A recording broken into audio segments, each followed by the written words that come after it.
नमस्कार. येत्या 20, 21, 22 फेब्रुवारी 2026 रोजी सरस्वती भुवनच्या प्रांगणामध्ये साहित्य उत्सव असा एक अभिनव उपक्रमाचं आयोजन केलेलं आहे. साहित्य भारती, अखिल भारतीय साहित्य परिषदेची साहित्य भारती आणि सरस्वती भुवन शिक्षण संस्था हे दोन आयोजक यामध्ये आहेत. या उत्सवामध्ये 20 तारखेला क्रांती चौकामधून एक भव्य अशी रॅली निघणार आहे. त्याच्यात ग्रंथदिंडी, विविध महाराष्ट्राच्या ज्या लोकधारा आहेत त्या लोकधारेतली सगळी प्रात्यक्षिकं तिथं होतील. त्याचं सादरीकरण होईल. जसं काही गोंधळी असेल, पोवाडा असेल, भारुड असेल आणि वारकरी संप्रदायाची काही मंडळी असतील, आदिवासी असतील, असे वेगवेगळ्या वेशभूषात विद्यार्थी मोठ्या संख्येनं महाराष्ट्रातले वेगवेगळ्या महाविद्यालयातील विद्यार्थी त्यात सहभागी होतील. ही रॅली सरस्वती भुवन इथे जाईल. रस्त्यातले जे काही महामानव असतील त्या याच्यामध्ये त्यांना सगळं पुष्पहार अर्पण किंवा त्यांना अभिवादन करून ही रॅली सरस्वती भुवनच्या प्रांगणात जाईल. त्याच दिवशी रात्री जागर गोदेचा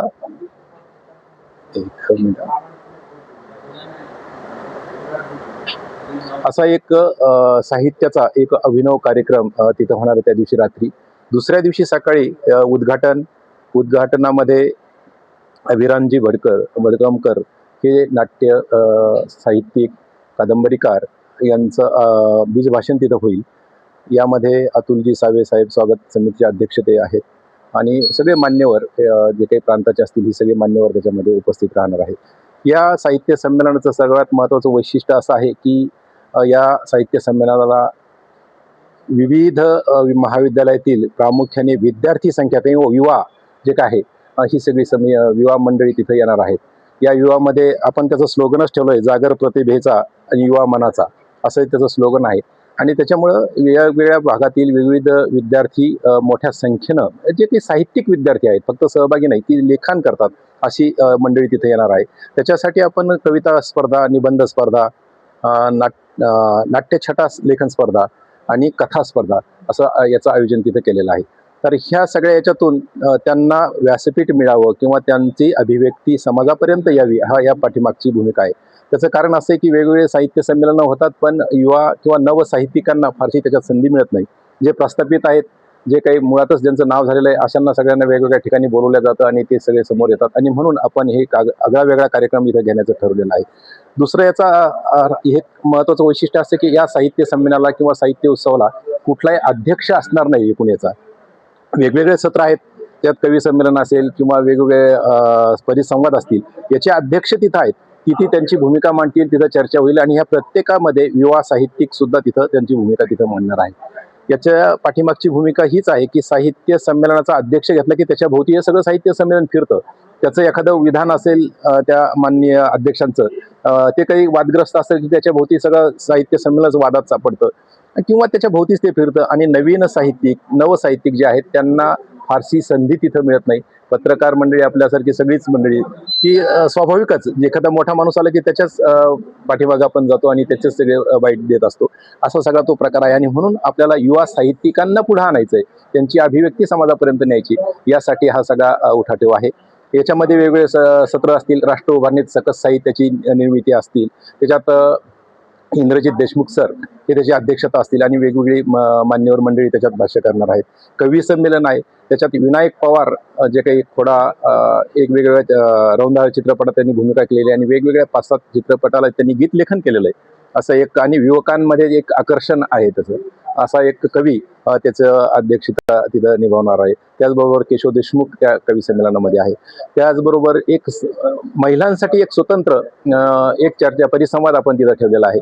त्याच्यात माहेश्वरी गावित याचं अध्यक्षता ते निभावणार आहेत आणि मीरा निचळे असतील, एक काही मान्यवर मंडळी त्याच्यामध्ये महिला लेखिका त्याच्यामुळे आपली अभिव्यक्ती तिथं व्यक्त करणार आहे.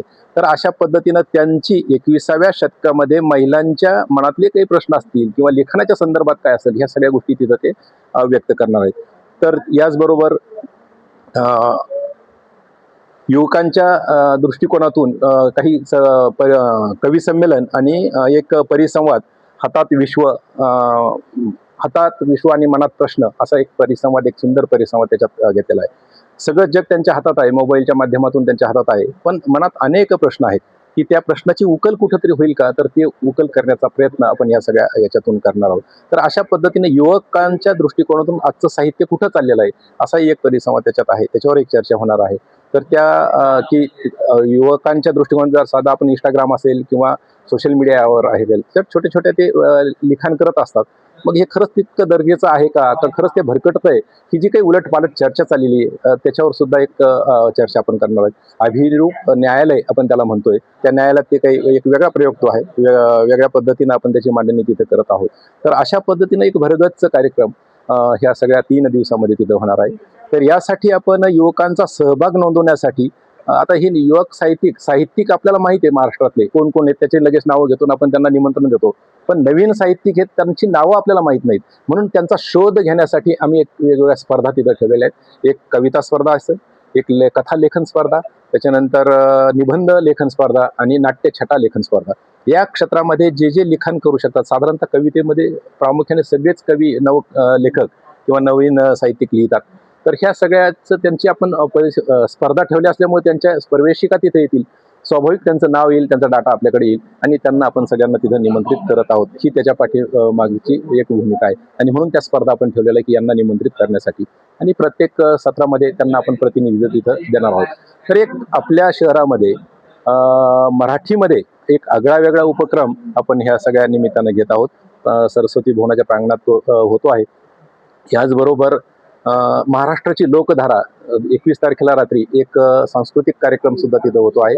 तर अशा पद्धतीनं संस्कृती आणि साहित्य असा एक सुंदर मिलाप असणारा हा एक उपक्रम आपण या संभाजीनगरमध्ये तो होतो आहे की जो अनोखा आहे, एक वेगळेपण सांगणार आहे.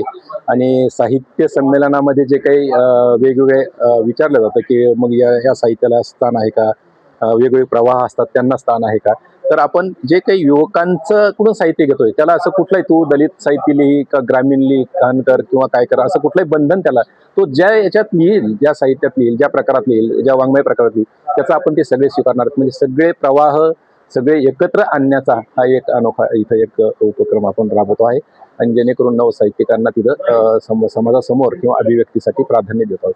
म्हणजे सगळ्यात महत्त्वाचं एक इथं हे काय की जागर प्रतिभेचा युवा मनाचा हे स्लोगन घेऊनच आपण जातोय. नवीन साहित्यिकांना पुढं आणण्यासाठी ही एक चांगली संधी आहे आणि या निमित्तानं मी सर्वांना महाराष्ट्रभरातील तरुण लेखकांना आव्हान करतो की त्यांनी या उपक्रमामध्ये मोठ्या संख्येनं सहभागी व्हावे. मोठ्या प्रमाणात आता पर्यंत मोठ्या प्रमाणात सहभागी झालेले आहेत, त्यांच्या प्रवेशिका आलेल्या आहेत. आणखीन बाकीच्यांना 18 तारखेपर्यंत नोंदणी करण्यासाठी आहे वेळ, तर तोपर्यंत सगळ्यांनी सहभागी व्हावं अशी या निवेदनाला मी सर्जेराव जिगे या साहित्य उत्सवाचा निमंत्रक आहे आणि या निमंत्रकांना त्यांना सर्वांना येण्यासाठी निमंत्रणही देतोय.